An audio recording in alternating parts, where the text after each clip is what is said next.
Hello, I'm Tracy from PoppyLady.com. I'm a nurse and today I'm going to show you how to survive postpartum care, particularly with some peri-pampering. So the first tip that I want to share is for breastfeeding. So if you're planning on breastfeeding, basically your nipples have to toughen up and it's pretty uncomfortable. If you ever have a lot of pain during breastfeeding, be sure to ask for a referral to a lactation consultant. They can be extremely helpful, but it does hurt your nipples when you're starting to breastfeed. They do end up going back to their regular silky softness, so don't worry, but they do kind of have to become like cow udders in the meantime. So these are called Medela Tender Care Hydrogels. I keep these in the refrigerator and I swear by them. I brought them to the hospital, bringing them this time too.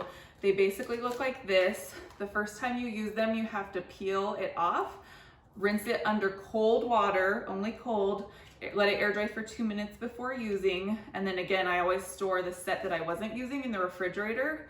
So after you're done breastfeeding, you're gonna use like either a baby wipe or a wet paper towel. Just make sure the baby's saliva is off of your nipple, let it dry, squeeze a little bit of your milk into your nipple and massage. And that's actually better than lanolin. I also still decided to use a little bit of lanolin, and then I put that gel on top, and sweet relief. It's amazing, especially if you put it in the refrigerator. The second thing is I didn't end up making enough milk when I had Cohen's, so I started supplementing with fenugreek seed. Kaiser actually has a whole handout on this, I'll link to it, but you start off taking 1 to 2 tablets 3 times a day. As long as you don't have any like gas or gas pains, you increase up to 3 to 5 tablets 3 times a day. So I was actually taking 15 of these a day, 5, 5, and 5, and this starts helping you make more milk within 2 to 3 days. So all of those like lactation cookies and everything, they have this in it, but this is just way higher doses, so it's better just to take the pills. Okay, so let's talk vaginal birth, after birth peri-pampering is what I'm calling it, because this is called your perineum or your peri area. So the first thing that you're gonna do is go to the bathroom. You're gonna take off everything that's old. This is a peri bottle, and just a general tip, any supplies that come into your hospital room that are single use get thrown away when you leave unless you use them or take them home. So I always, like if I had a new staff member, I'd ask, oh, can I get an extra peri bottle? Can I get a few more mesh undies? If they ever ask you, do you need anything? Say yes, and just say whatever supplies that you want, and then you can I like squirreled them away so that when I went home, I had extras of stuff. So this is amazing. This Freedom online makes everything, but what they sell you can get in the hospital, so you're already paying through the roof to have your birth, might as well get some extra supplies. So fill this with warm water, use the whole thing when you clean after you go to the bathroom, pat dry. They have those disposable washcloths in the hospital that I love, so those are awesome. Once you're completely dry, the next thing that you're gonna do is use this Dermoplast. Some hospitals use this, that's how I found out about it. My friend is a postpartum nurse. But you can bring it from home just in case. It has benzocaine in it, so it numbs the area, which is very helpful, especially if you had stitches after your birth. So spray everywhere, front to back, all up in there. Wait a few minutes. Now you're gonna pick your pad. So this is literally the hospital pad that you use right after birth. It's this large, so you definitely need to use this at least for a few days. If you had a vaginal birth, in general, you bleed for about 6 weeks.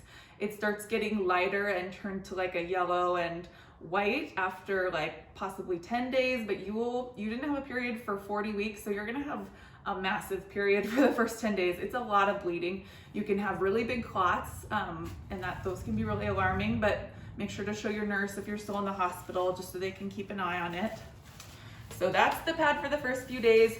I ended up getting these Always Maxi. These are the extra heavy overnight pads. If you're having a vaginal birth, a good idea to buy these ahead of time because they're super big and thick, and they'll be good to use for the first 2 weeks or so after birth.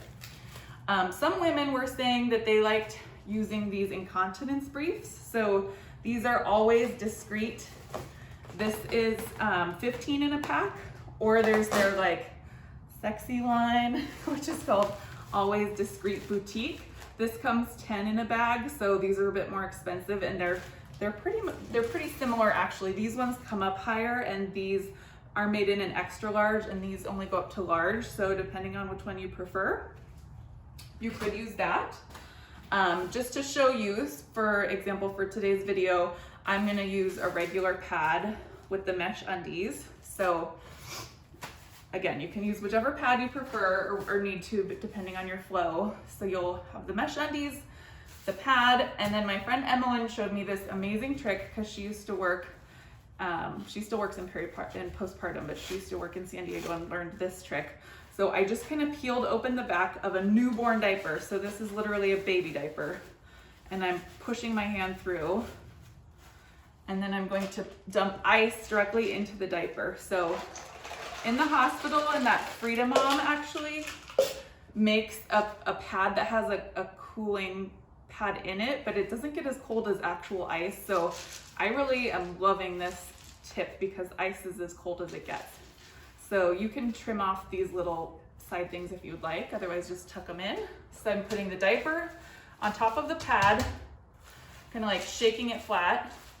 Then the next thing I'm gonna do is, again, Freedom Mom makes a witch hazel liner, but this was like literally 80% cheaper. I got these from Costco. It was 3 of these bags, so 180 wipes for like $13.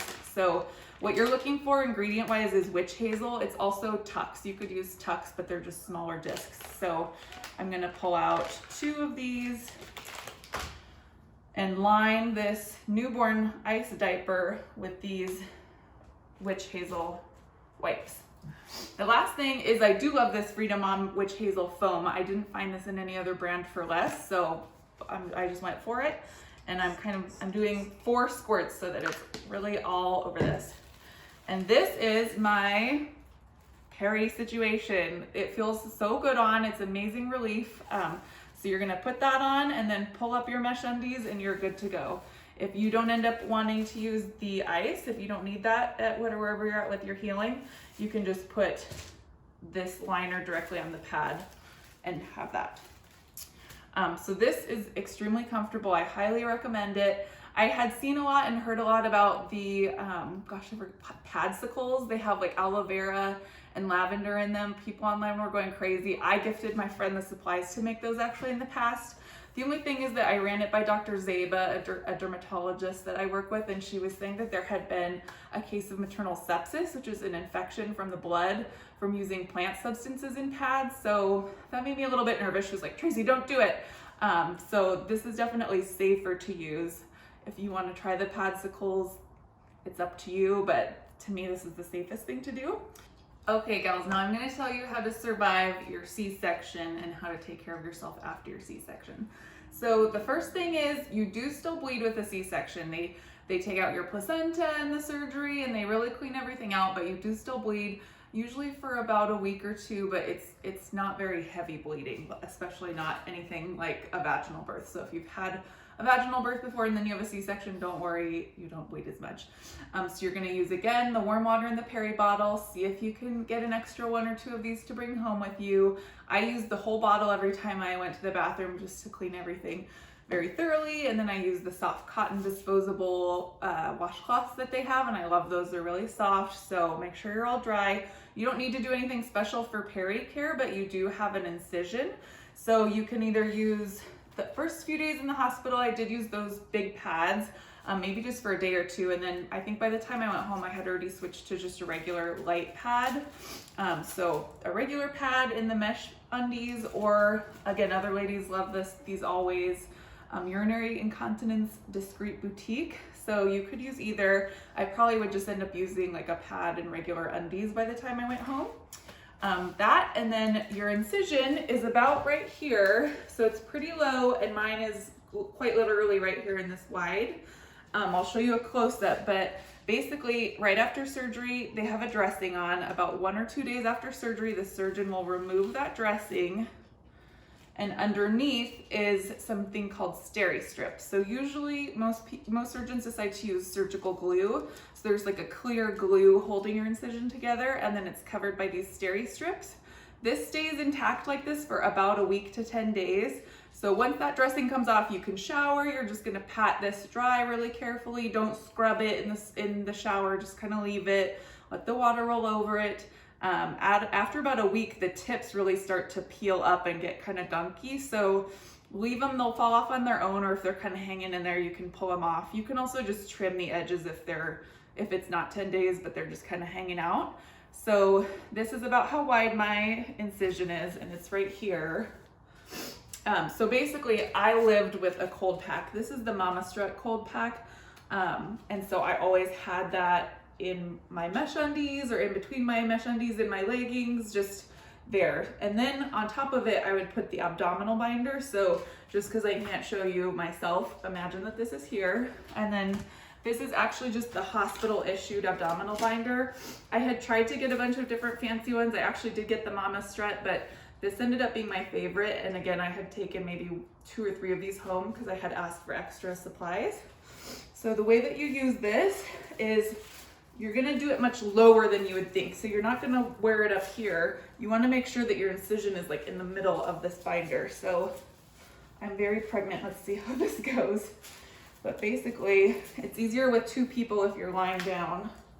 But around like that, nice and flat. So you can see this is pretty low on me.